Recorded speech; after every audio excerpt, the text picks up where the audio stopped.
Welcome to my morning coffee. Always bold,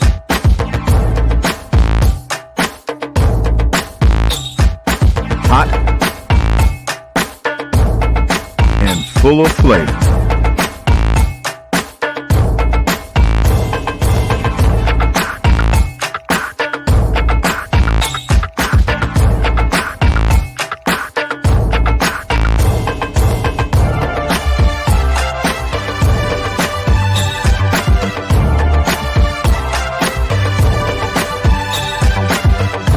Gia and Tonya are my morning coffee. What's in your cup?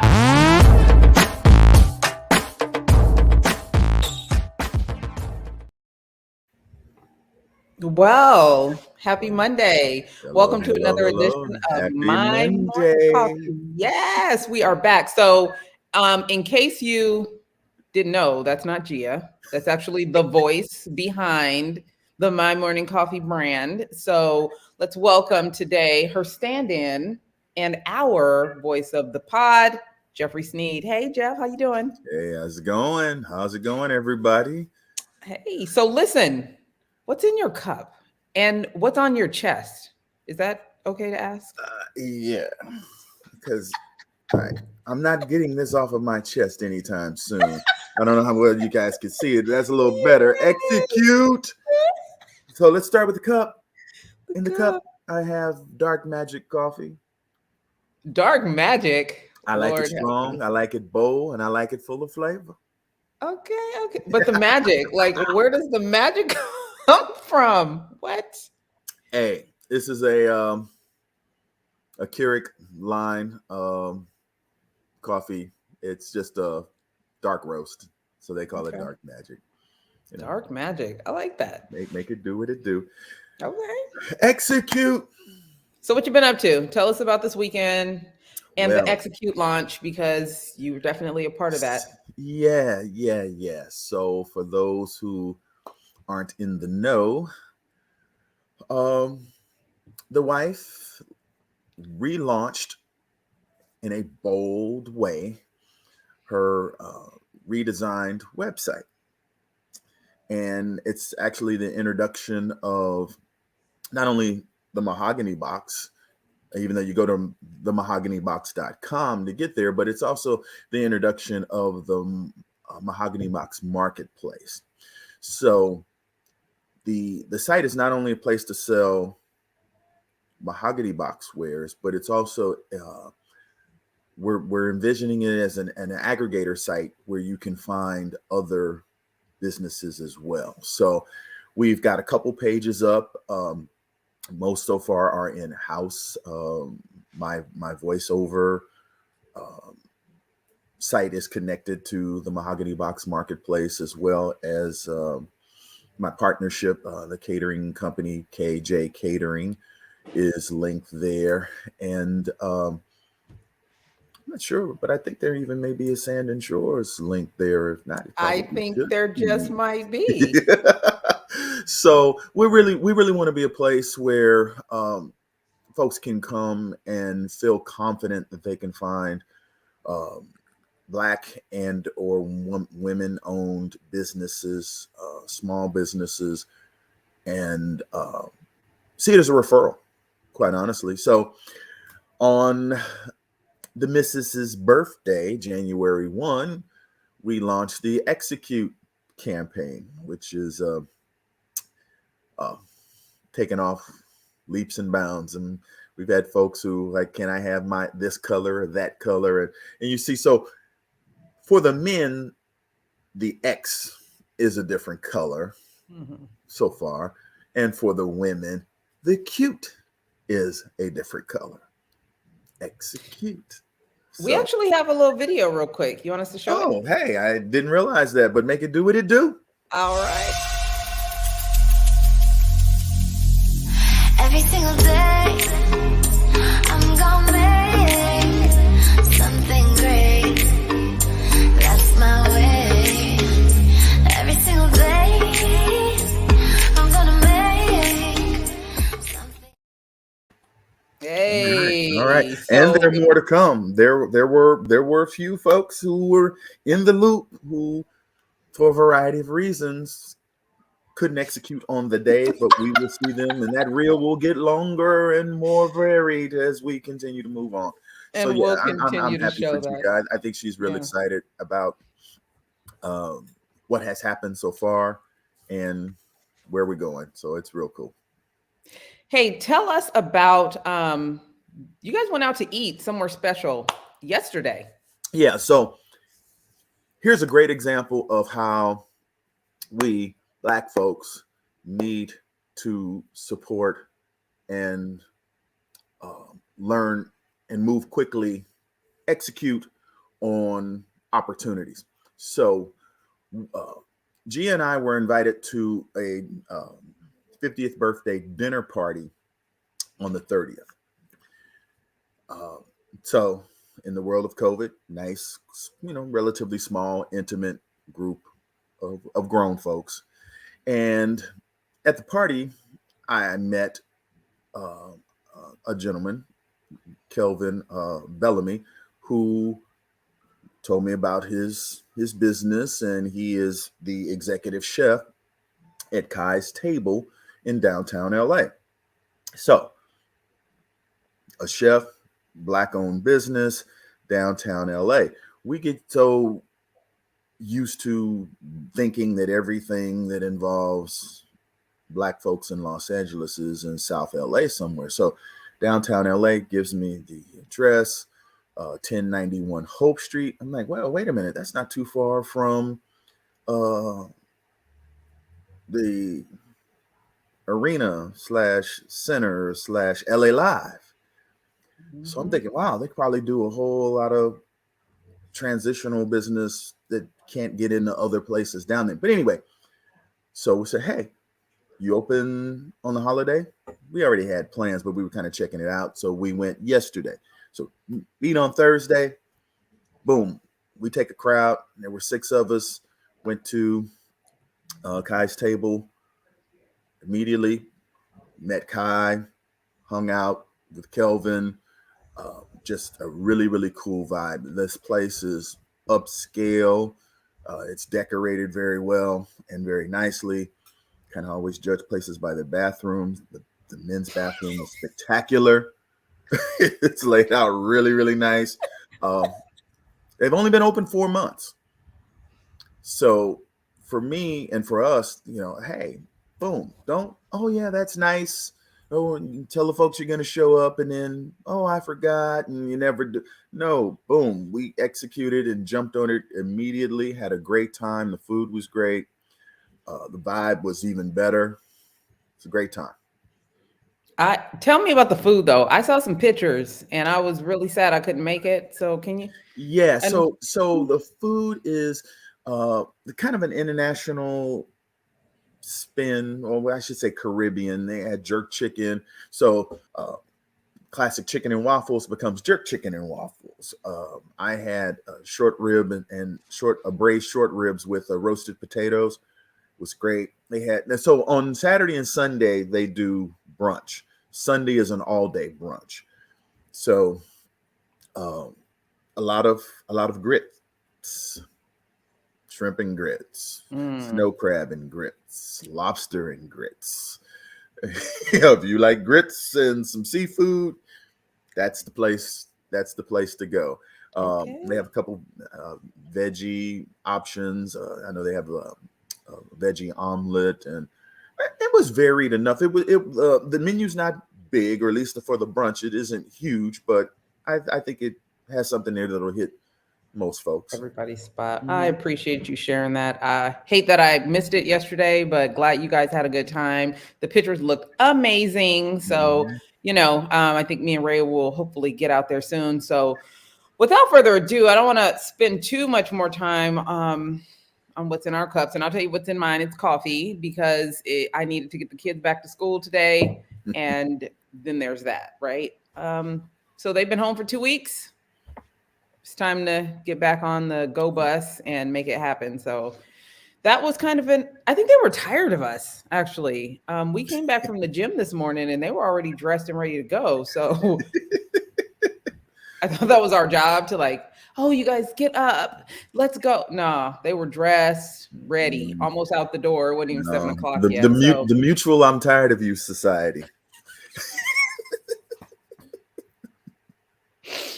Yeah, I hope every parent that had a long 2 weeks, I hope they are mutually happy about this day starting. There was actually a little, the whole COVID thing kind of took a blaze through the South Bay over the holiday. So, the kids that are going back to school, even though they would hear about it or talk to their friends, some of their friends caught COVID. I think they were afraid for a minute that the schools might shut down again, but I was very happy that our superintendent kept in touch with us throughout the whole holiday with, hey, I see that this is going on, but I'm letting you know this is what's going on with our district. Hey, I see that, there's been an uptick. This is what we're going to do. So we weren't left in lurch like, okay, on Monday, let's see what happens. Like we knew the whole time what was going to happen with our kids. So Dr. Keller, Redondo Union, thank you for keeping us in the loop about what was going on with our kids. So yeah, good stuff. And today we are bringing on a special guest. He has been here before. I think it's important to say that Marcus never fails to spark a conversation after our conversation. He is a MLK author, MLK scholar. He's an author. He has a couple of books, and I think you even read one. Yeah, I own one. I haven't gotten through it enough to be talking a lot about it, but I do. But I think you got a couple spots that we're going to hit on. Right, and on the show, I bought it the same day. Execute. Execute, y'all. Get it together. Execute 2020. So. He's also my co-host and my co-chair for the MLK celebration here in Redondo Beach that is going to be coming up this month. You ready, Marcus? Dr. Marcus Goodie Goodloe. How you doing, I'm ready. Sir? I am ready. It is so good to be with you all. Good morning. Happy Monday, the 3rd of January 2022. What is up? What is up? What's in your cup? What you been up to? Oh, you're not ready for it. Neither one of y'all are ready for this. Here you go.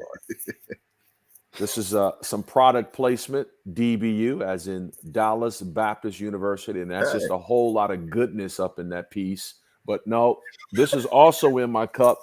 Hold on. Wait a minute. Bam. Nothing like a homemade cheesecake with a little chocolate influence on the top for breakfast. Influence. I will be taking a bite as I am talking. There you go. So black. You're so black right now. You're so black right now. Just can't take you nowhere. Let me get another bite in before you ask me a question.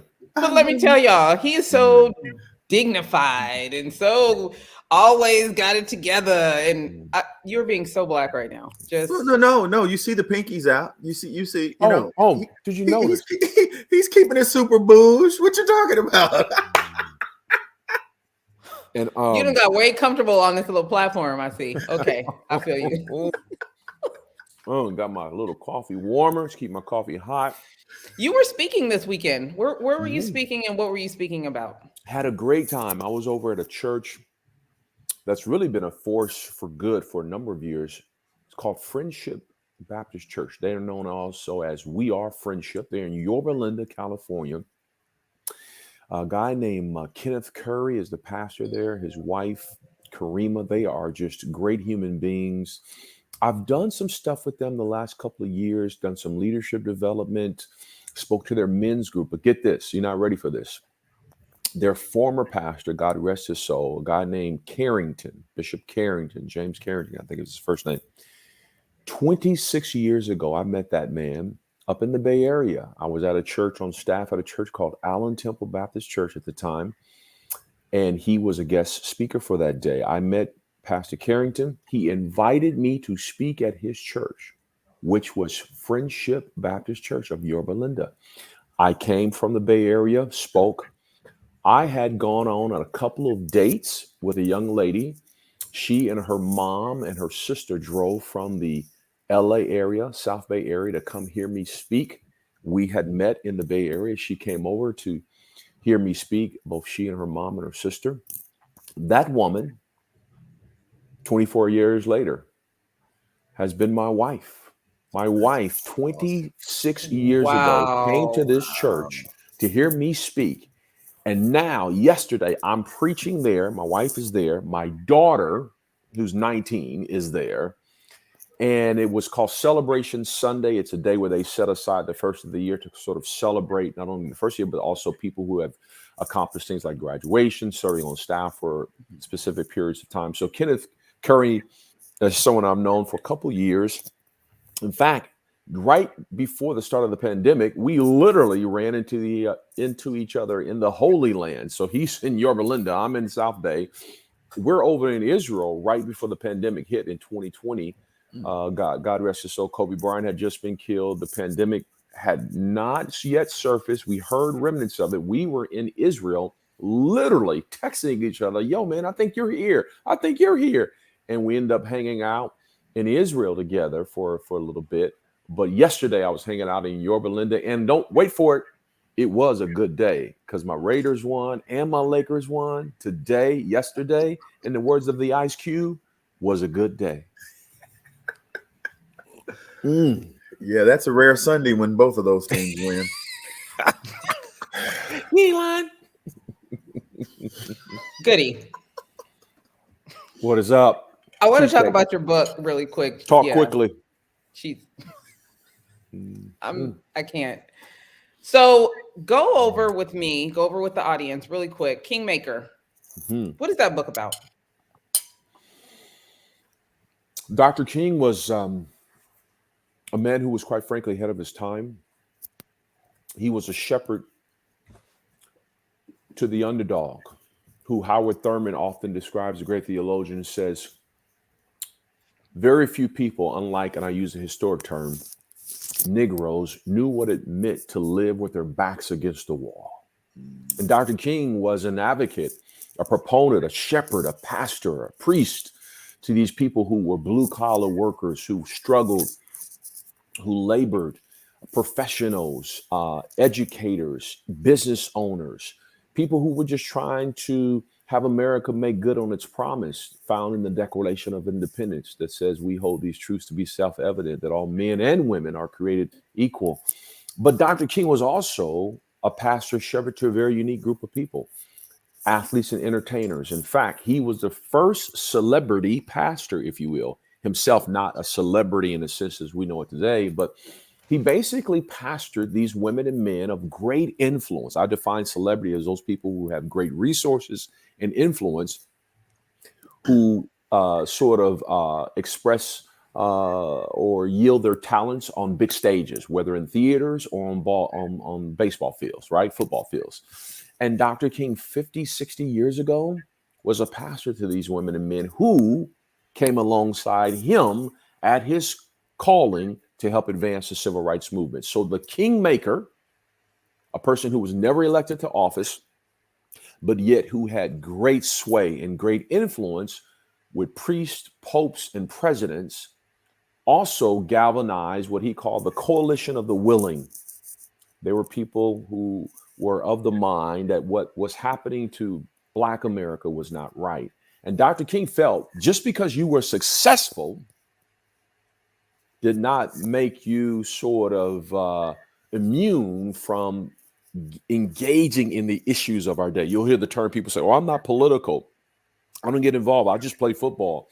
For Dr. King, that was just, that was being intellectually dishonest and sort of not being real and authentic to the times in which he was living in. And so he felt that everyone had a moral obligation to weigh in on the matters that were before the American conscience. And so Kingmaker is a book that discusses Dr. King's leadership with athletes and entertainers during the civil rights movement.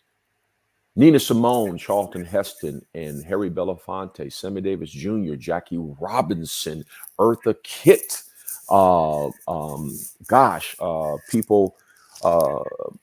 people who were gifted from the stages, but who also use their gifts and talents to help advance the cause to redeem the soul of America. So before Bono, who we know helped to address issues like debt relief, before John Legend, who has used his platform to bring awareness to unjust or sentencings with regard to people in prison, before Alicia Keys used her voice to speak out about AIDS, before Coldplay, the first major music group to commit to a environmentally sort of conscious tour.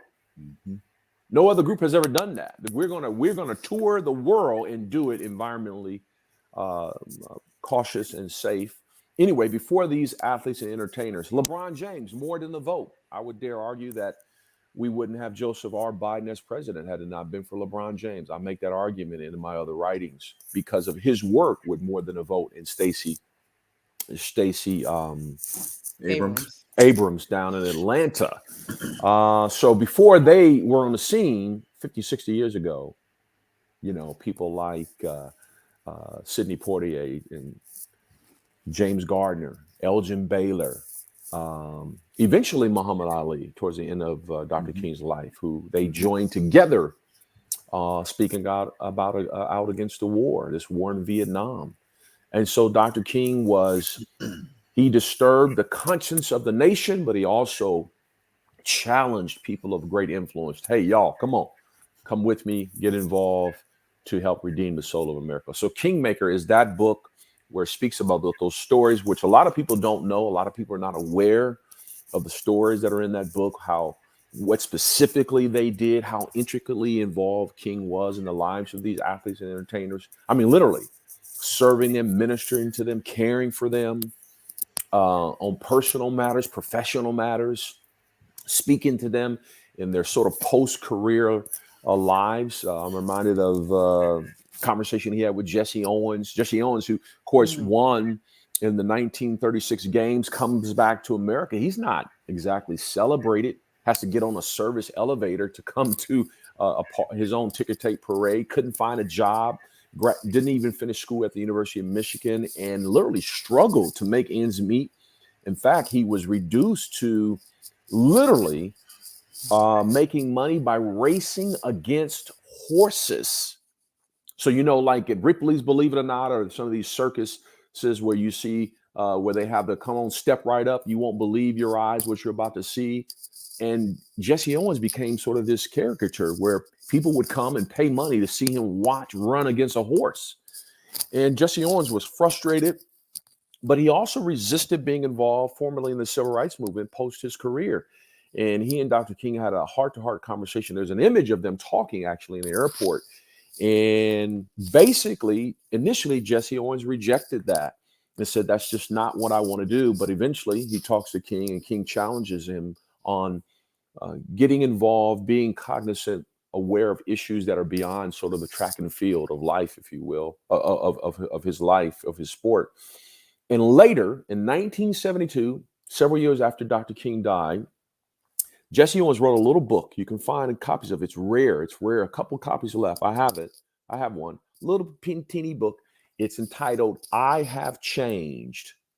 I Have Changed. And it's basically Jesse Owens admitting that what Dr. King was trying to get him to engage in and address in terms of the issues of civil rights he was right all along. And so Jesse Owens literally talks about him changing his stance with regard to speaking out about the issues of race and justice in America. So Kingmaker is that discussion. Long response to your question, but that's what Kingmaker is. And it's part of my dissertation. It's what my doctorate is in. I am a King Scholar specifically in relations to his leadership with athletes and entertainers. That's what I wrote about. I spent 4.5 years of my life studying, 5 years of my life studying, getting a degree about.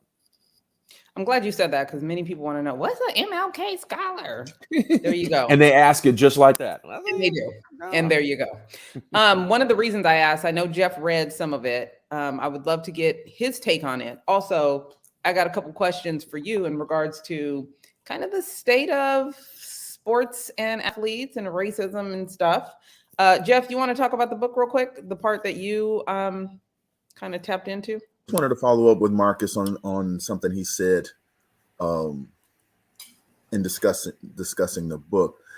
Do you find it? How do you find it now that most of the connections with King and other celebrities are characterized as if they just happen to be passing each other in the hallway or at a banquet table, like, hey, how you doing? That type of stuff. Oh, hey, you guys, you knew Aretha Franklin knew Martin Luther King, or Sam Cooke knew Martin Luther King. I mean, there's never the, as you described it,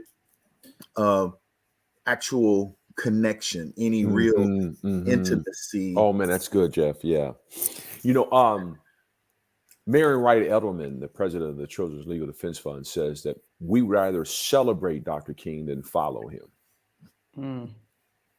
And I think that's the case in so many instances that people, the deep dive, when you look into the life of Dr. King and his relationship with these entertainers and athletes, some of them sacrificed tremendously. I mean, for example, Eartha Kitt shows up at the White House during the Johnson administration for a celebration honoring the inner city's youth, if you will. This is the height of the Vietnam War.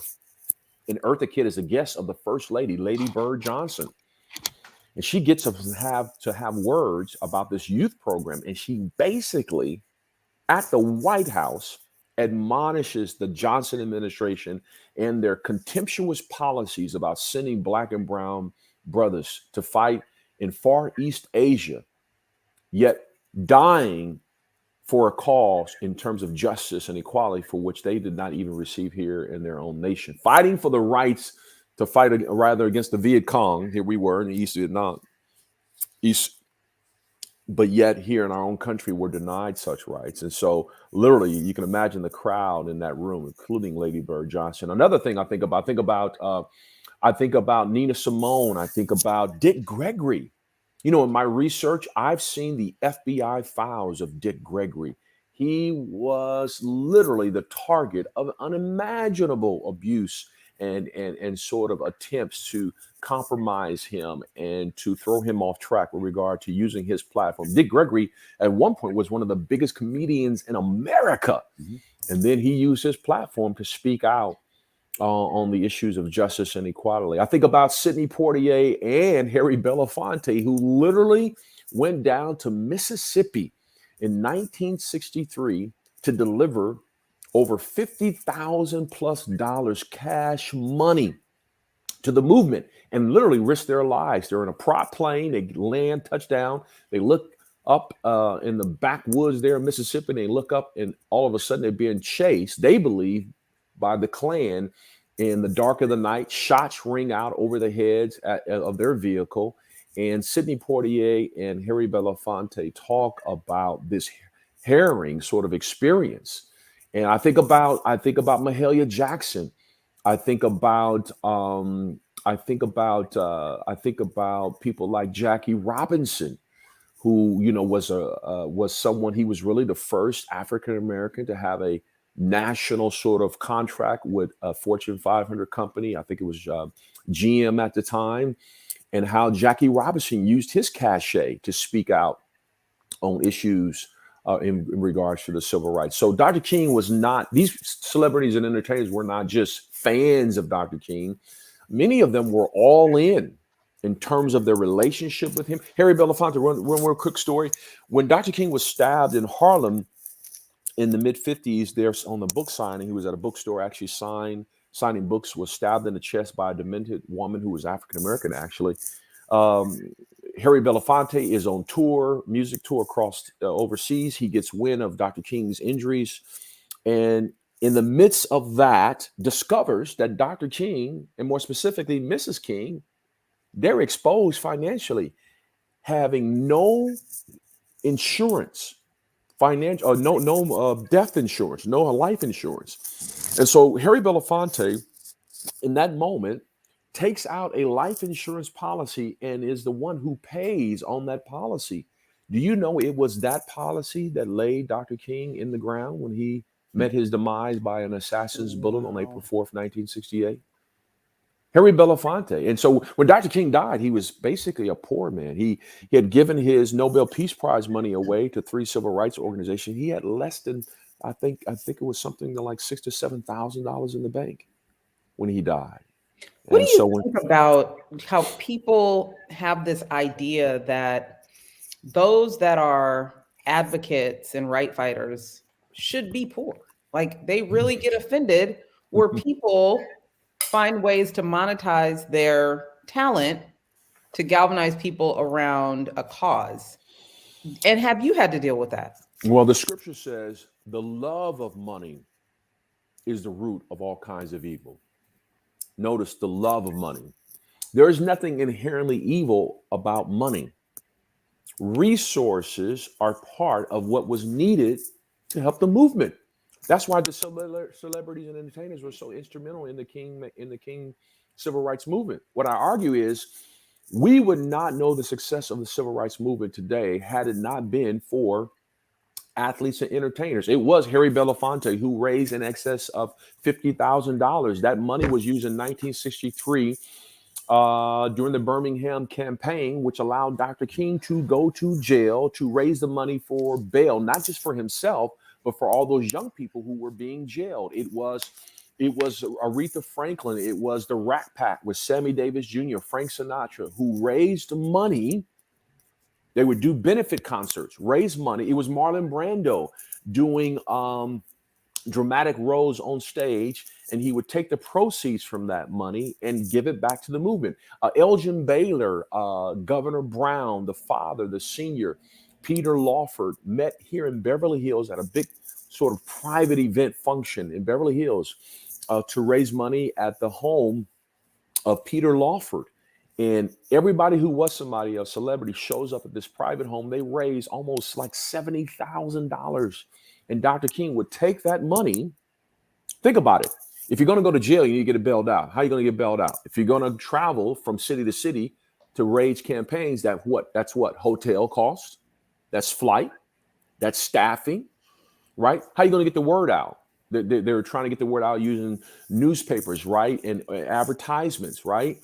And so the resources that were raised, those monies were used to help advance the movement. And that's what I argue in my formal work, my dissertation, that really, I mean, Dr. King was really the sole breadwinner of the civil rights movement for the early stages.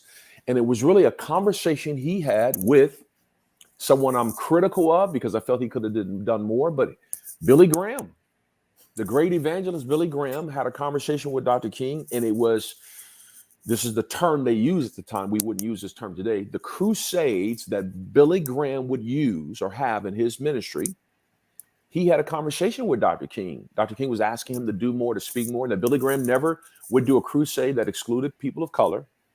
But Dr. King felt he could do more. The one thing Billy Graham gave Dr. King was, hey, you know what? You're going to burn yourself out. What was happening was Dr. King was literally the sole breadwinner. He would go from church to church.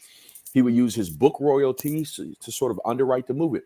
And it was Billy Graham who gave King insight to the crusade model, an arena, bigger event, and the idea of bringing in, for example, it's not just here, come here, Dr. King, it's come here, Dizzy Gillespie, or come here, Aretha Franklin, come here, the Rat Pack, Sammy Davis Jr. and Frank Sinatra, come here, Harry Belafonte. You got to remember, Harry Belafonte at one time had the biggest song in America.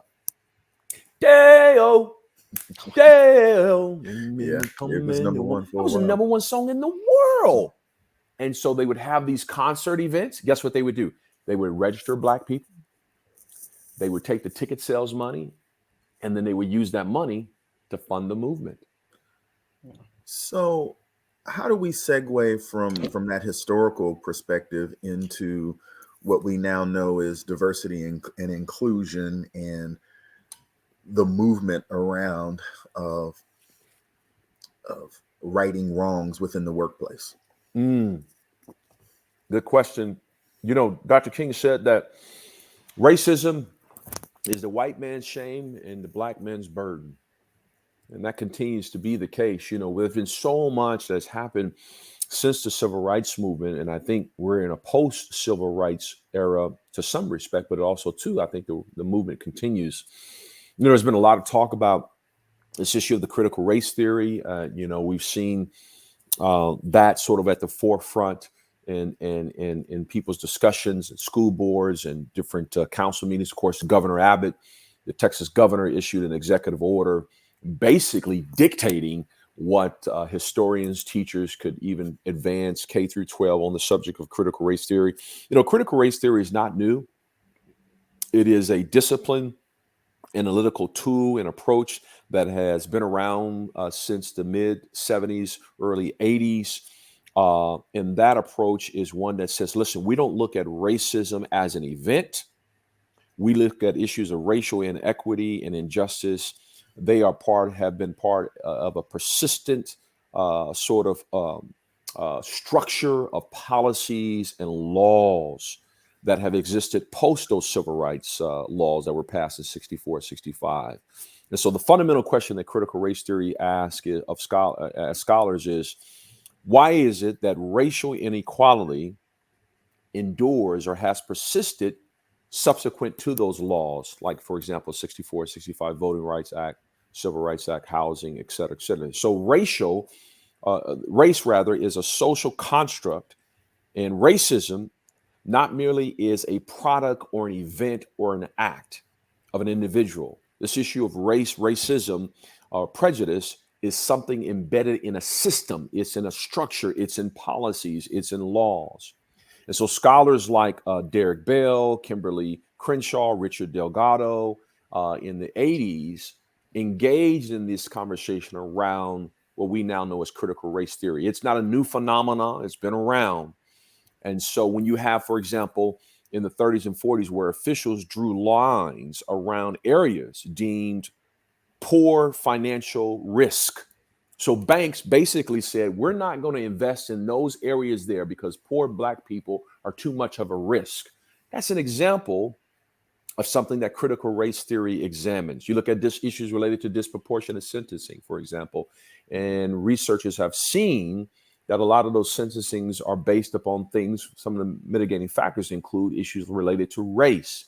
And so critical race theory takes a step back and it looks at not an event, not an episode, but an overall sort of landscape that involves policies, laws, procedures. There's an intentionality within a system. Another person said it was built this way, right?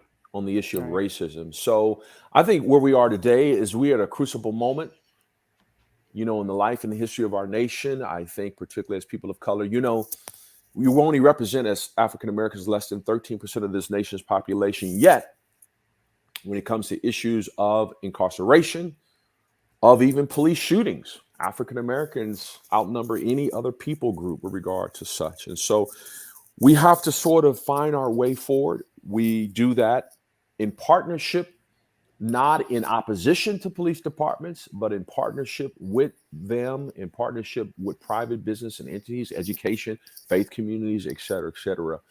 And Dr. King famously said, basically, we make a commitment to advance forward together as a family, a brother and sisterhood, or we'll eventually experience calamity going our separate ways. Because we are on the Community Engagement Board together, and you and I both speak about law enforcement issues often, I wanted to ask you about a hot topic that seems to be just really heating up still, which lets me know that people really don't understand the law. The shooting at Burlington Coat Factory. Oh, yeah. We spoke about it before, and now they're calling for the firing and charging of this officer that accidentally shot the young girl. I know you and I spoke about it, but one thing I want to be clear about is a lot of times I don't think people understand how things work. And I study criminal justice. I'm obsessed with it. I know when there is a felony being carried out and someone dies because of the felony, the perpetrator, the criminal, actually gets charged with that felony. So it's a felony murder. And had he not been dead, the assailant would have been charged with that murder. There's a law, guys. You can actually look it up. Why would people refuse to understand that and be more excited about this officer getting charged, even though he was saving lives and trying to serve and protect. And I Yeah. want your honest, both of you, I would love for you to weigh in on that. Jeff, I yield to you first, and then I'll go. But yeah, good question. Well, from everything I've read and I've seen, it appeared that the shooting was accidental, in the sense that the assailant who eventually was killed was not in the area or direct area of where the young girl was shot. And it was really kind of, once he did shoot at the assailant, this bullet goes and hits someone unseen and certainly untargeted. You can't bring someone back because things are accidental or unfortunate. But based on everything I've seen, I fail to see the criminality in what the officer did. It's tragic. It's horrible, but I don't see where there was malicious or reckless intent from the officer in that situation. I've been in quite a few stores over the past handful of months, and I've seen folks come in and snatch and grab and I'm like, well, where's the cops? I'm in a mall with a substation and they don't seem to care. In fact, they've told the patrons, that's not what we do. We're here to play cards or do whatever. I don't know what the hell they're doing. But so those of us citizens who are honest and go and we pay for what we're there for, we want to see some sort of interdiction as this kind of rampant behavior has moved forward. Is it unfortunate? Absolutely. But I don't know enough to even think in terms of this officer being criminally negligent in any kind of way. Yeah, Tennessee versus Garland, which is a case that officers would know well, cite very often. Tennessee versus Garland, 1985. The Supreme Court held that the Fourth Amendment prohibits the use of deadly force against a non-violent, unarmed felon who is fleeing. But a suspect who is threatening the officer, or there are probable cause to believe that the suspect committed a violent crime, deadly force may be used. And in this instance, all the facts are not out, but I believe these officers believe that the perpetrator was armed, that he certainly had exhibited violent activities, and so in the midst of that, they engaged him tactically. I think it's a tragedy all the way around. A tragedy for obviously this family who had just moved here not long ago, actually to avoid and to flee their country, coming away from violence. I think our President Joseph Biden even talked with the member or with the president of the country, and forgive me, but I forget the country she's from, the family was from. But I know our president talked to their president to express condolences. I look at that officer, and I'm with you, Jeff. I think it's hard. You'd be hard pressed to find any criminal negligence. I do know that every officer has to account for every shot executed in the midst of a sort of a discharging of their weapon. One thing I have heard was from some former officers who are now analysts, and they said that weapon that the officer had is a very high-powered weapon. That the power of that weapon, the capacity of the bullets, it goes through humans, it goes through walls, and so was this a situation where such force was warranted? But hey, I read an article this past week in the LA Times where it talked about in 1997, if you remember, you weren't here, Tonya, but there was a serious bank shootout with our LAPD involving some suspects of a bank who were involved in a Bank of America robbery. And I remember that shooting, but I also remember the article talking about how our police department was literally outgunned. And they talk about the weaponry that was amassed subsequent to that altercation that took place basically live on television. But I said all that to say this is a tragedy all the way around. I applaud our officers who serve. Most of them serve valiantly with honor and dignity. But it's a pressure situation. They're coming up on the scene, trying to prevent loss of life. I can't imagine what this family is experiencing. And even then, too, this officer, unimaginable grief. We know that the officer appears to be African American, and so even that is like a dynamic within itself, a dynamic, right? In light of what we've been discussing the last few months. But my heart goes out. I do applaud, lastly, who have I met him? I do applaud Chief Mike Moore, who I think is a stand-up guy. You know, he said what he was going to do when he came into office. He was going to be transparent, upfront. Within 72 hours, that video was released. They were out front, forthright. That doesn't make that pain any less. But I think transparency goes a long way in sort of mitigating some of these issues, navigating through them. And so I believe that I will say civilly, I think that for all intent and purposes, that there's going to be some compensation significantly given to this family. It won't in any way return their daughter, 14-year-old daughter, who, by the way, was trying on a dress for her quinceañera. Mm-hmm. In fact, the week this happened, I was literally going to Vegas with a friend of mine. We were going to a game. His daughter just celebrated her quinceañera, of which my wife and son attended. I couldn't go. I was out of town. But it was just, I'm looking at my friend who just celebrated his daughter's quinceañera a couple of months ago and thinking, here this young mother and her daughter were literally preparing for the quinceañera, and that turned a day of tragedy. But I'm thankful for our officers on the whole who act with great valor and courage day in and day out. And it's just a tragic situation all the way around. Well, I'd be remiss if I didn't ask you your thoughts on Torrance and the headlines that they're making these days. You know, I don't know if you're aware of this one, Jeff, but I have said privately, and now I say this publicly, I think the events involving the Torrance Police Department could possibly be the biggest scandal, certainly in California policing, if not our nation, since Rampart's division fiasco in LAPD. It is heartbreaking. I'm very disappointed. You know, it's often, I've been personally accosted by members of the police department. I've had conversations, intense ones, with members of the police department and various judicial jurisdictions about my outspokenness and engaging on some of these issues. And I tend to, I see myself as a bridge builder, but I also see myself as someone who has willing to speak honestly about these issues. It's amazing how dearth in terms of the conversation, how silent departments are with regard to some of these issues when their own women and men who serve in that same profession are.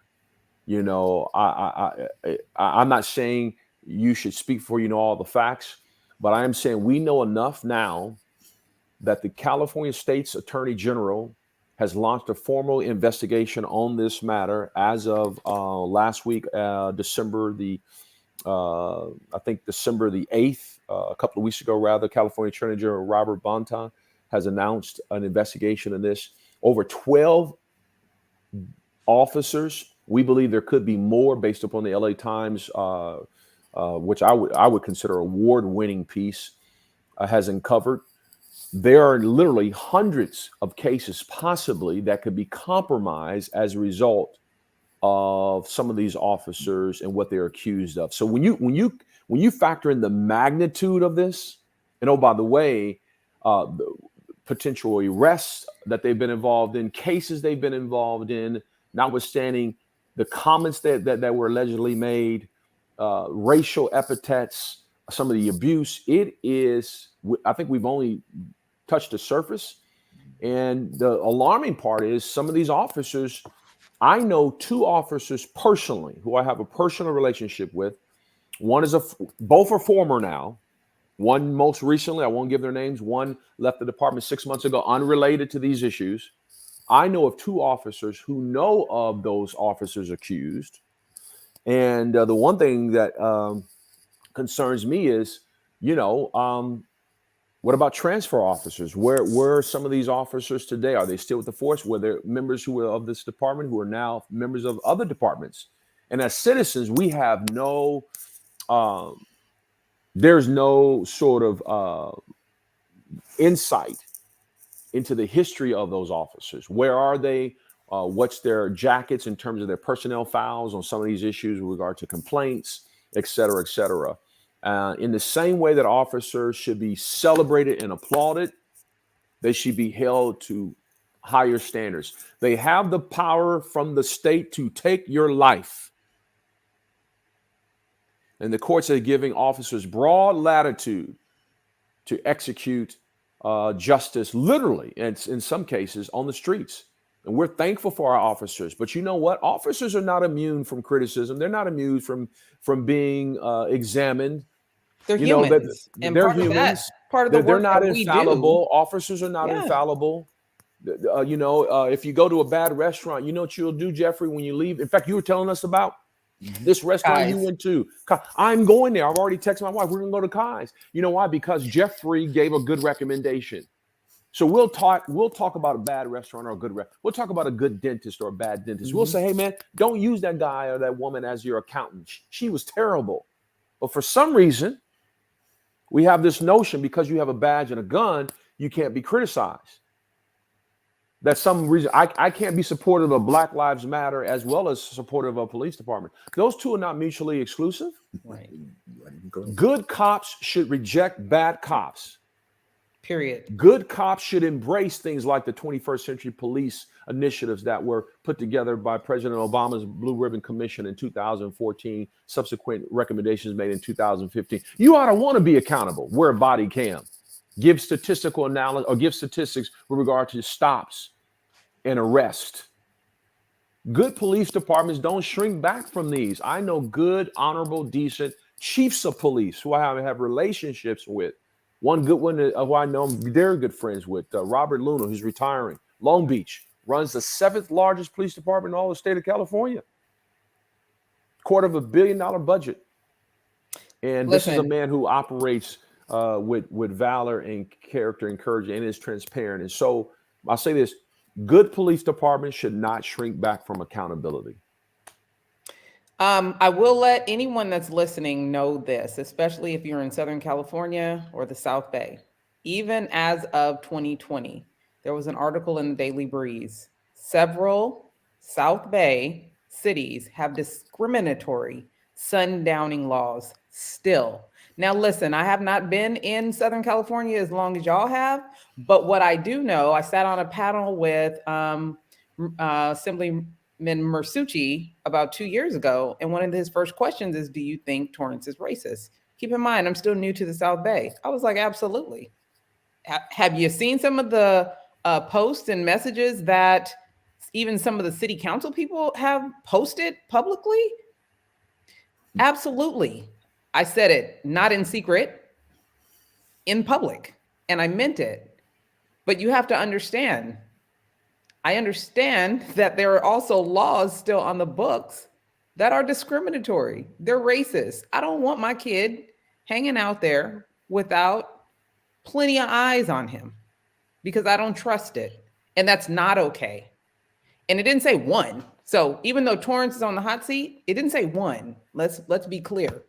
Several South Bay cities still have discriminatory laws. So what Gia and I usually say is, now is a good time when things aren't heated to start doing some of the homework and finding out what kind of laws are on the books.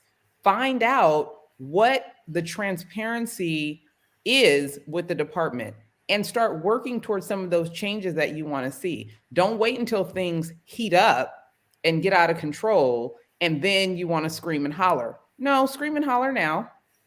Be very strategic about what it is that you want. Look at it, analyze it, and then come back with others to support and get these things changed. If you're not going to work to change them, don't complain about them, okay? I just stay out of Torrance, so that's just, that's just me. What has been your experience with Torrance since you're from here? Yeah. You go in and shop and you leave. Delamo Fashion Center and go. And out. I'm gonna be honest with you. There's certain places that have had reputations for being unfriendly or less friendly to Black folk. So you just kind of know where they are and you don't go there. it's Fullerton is a city like that.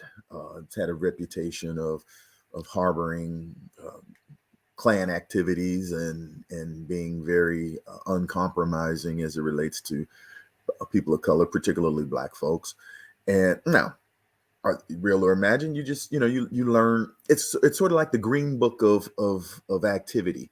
No, Right. we didn't have a green book to say don't go to this place or go to other, here or there, but you learn that along the way. There are just certain places that are not friendly, so you don't go and you don't frequent there. You don't.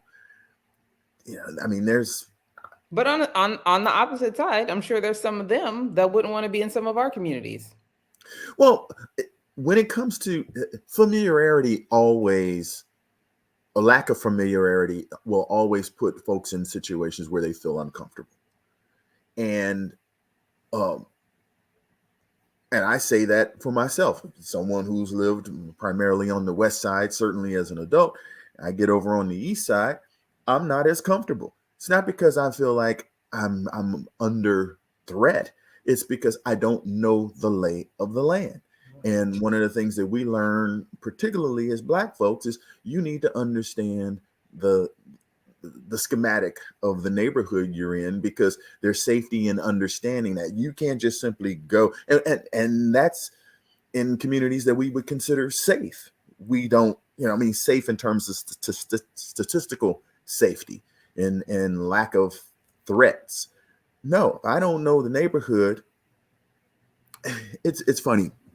When we first moved up in the Mid-Wilshire area, and Gia had just been promoted and she was working shifts. So there was a period from Friday afternoon to Sunday morning that I was alone because she did a double. And I'd be out walking the neighborhood and the whole bit. And I would joke like this time of year in the fall that I wouldn't walk after dark in Hancock Park. And folks were like, why? It's safe. I said, they don't know me. I need to walk in the summertime when the neighborhood can see me and know who I am. And I can wave to the neighbors, and there's the familiarity, because in Hancock Park, there's not, it's one of the darker communities after dark. They don't have a lot of light in the whole bit. And I don't want some random, hey, what are you doing in this neighborhood? Is that real or imagined? It's real because I imagined it. But listen, that just shows that you have a higher level of emotional intelligence and situational awareness. And people just seem to lack that. So it's not always, am I being racist? It's, I'm not comfortable with this. And I don't know if they're comfortable with me because it's unfamiliar. That is a higher level of situational awareness, which people seem to lack on a regular basis. Mm-hmm. We were talking, I wrote an article recently about professionalism.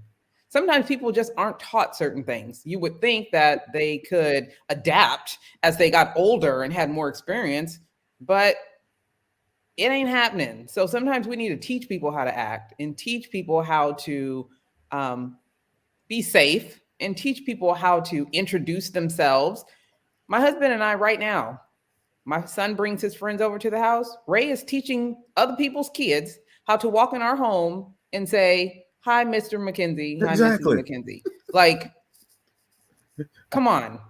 Is your name on the mortgage? You just and then they looking at us like we're crazy. Like, well, where are we at right now? Who raised you? But same situation when people go into areas and communities.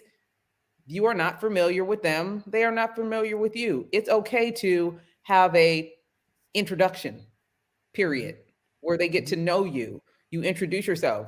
It used to be a thing when people would move into a neighborhood, they would introduce themselves to the neighbor.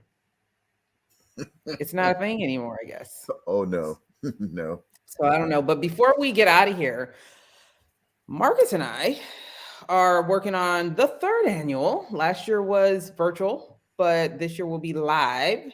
Third annual MLK celebration for Redondo Beach Police Department's Community Engagement Board, my co-host and co-chair. And I wanted to take a minute to tell you about it and why you should come out. Well, we're excited about it.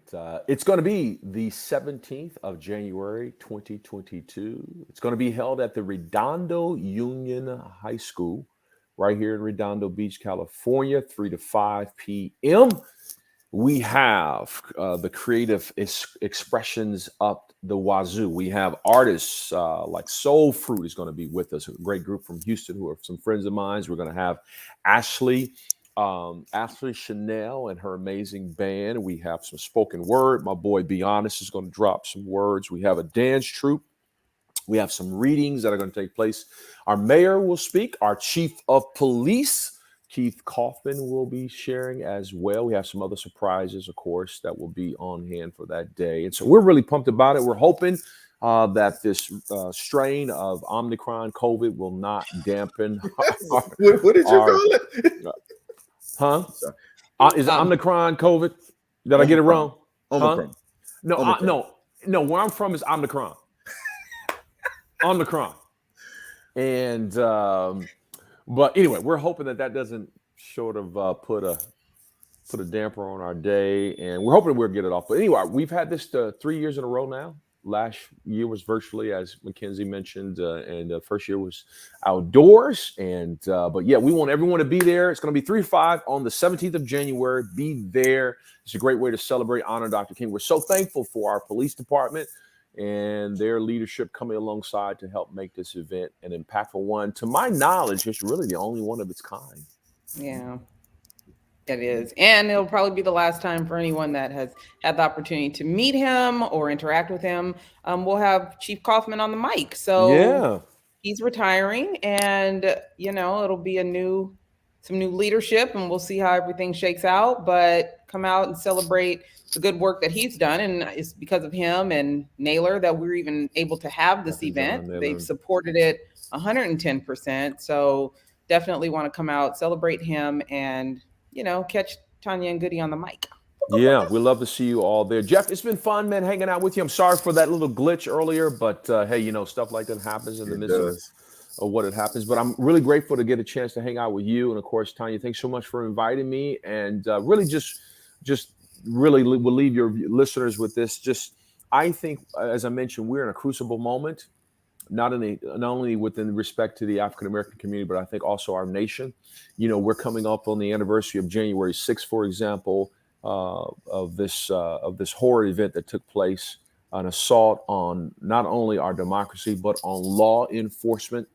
Mm-hmm. I used to be in arguments sometimes with members of the law enforcement community who, Tonya, personally, talking about how organizations like Black Lives Matter, terrorist organization, or I remember just thinking to myself, no, that's not true. Our no FBI, matter how many times you say it. Yeah, FBI Director Wray said the clear and present danger of which our country faces now are white supremacists. And I would argue that it's not only white supremacists, but it's also those groups that have intertwined themselves with their pronounced Christian faith and the distorted views of an ideology with regard to politics that launched a 4-hour attack on our nation's capital, where women and men who are in blue fought for their lives. There is no video on this side of heaven that exists where you see people of color, African Americans, most recently affiliated with the social justice advancements on things like police accountability, transparency, et cetera. So when you have images of people in streets fighting with officers, just doesn't exist. And so I'm heartbroken. I am devastated. I am frustrated at how we have gotten to this point, and how members of this society who call themselves, quote, patriots, have acted with impunity and have brought great shame to this nation for all the world to see. And in the name of politics, a distorted ideology for the man who once held that office.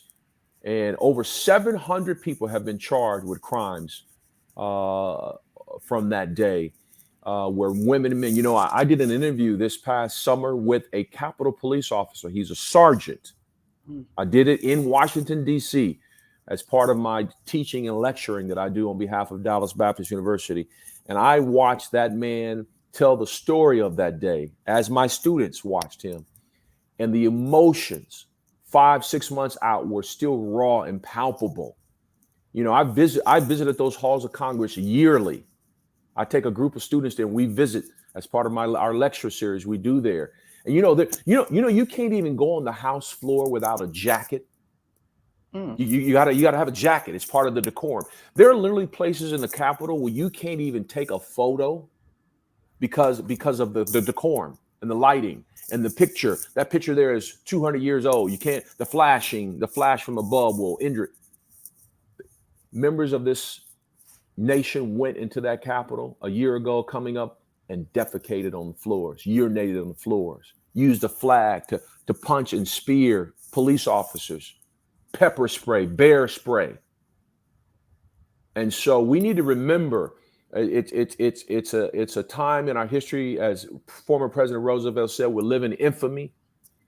And I know this, that it will take all of us, people of goodwill, to push back against those forces of hatred, of vitriol and violence, couched up in the name of white supremacy and a distorted view of democracy and this ideology that advances hate and division. And so I'm hoping that MLK Day, as we celebrate his day, the dreamer, the drum major for justice, that we will remember that the work continues to become that beloved society. Thank you. Absolutely. Thank you for being here. What do you have coming up? Anything else you have coming up? How can people keep in touch with you? For more about me, Jeff, you can meet me at Ray's Kitchen, or what is it? Ray's Kitchen? Ray's Cafe? Kai's Table. Kai's Table. We're going. All right. That's number one. Number two, go to GoodieGoodloe.com. GoodieGoodloe.com. GOODIE. Goodloe. GOODLOE. GoodieGoodloe.com. I am on my way to the Bay Area, your neck of the woods, at the end of the month. Antioch. I'll be up there. I'm on my way to New Mexico, in Albuquerque, New Mexico, this month as well. I'm going to go up to Santa Barbara the beginning of February. I'll be here with you for MLK weekend. And then also, too, I'll be here in the South Bay with my own church, Flourishing Church, speaking as well. For all this and more information, you can go to GoodieGoodloe.com and find out where I'm going to be next. All right. Anything you got to share, Mr. Sneed, before we get out of here? Well, on behalf of the Mahogany Box, I wanted to just let the viewers know that mahoganybox.com is new and launched, and we're executing our execute strategy. No events, no vending and pop-ups. No catering? No, but I'm working on an event that we'll be talking about soon, and it's going to be an event that celebrates African influence in American cooking. Oh, yes. All right. Yeah. Well, I can't wait for that. For anything PR and branding, you guys always check out Sand and Shores. Sign up for your strategy session if you're trying to figure it out for 2020. Execute on your 2020 plan. You can always do that. So on all platforms, Sand and Shores or Tonya McKenzie PR. Listen, thank you guys for being here. Hopefully we see you out at the event or virtually somewhere. Continue to support, stay connected, stay enlightened, stay safe, and be well.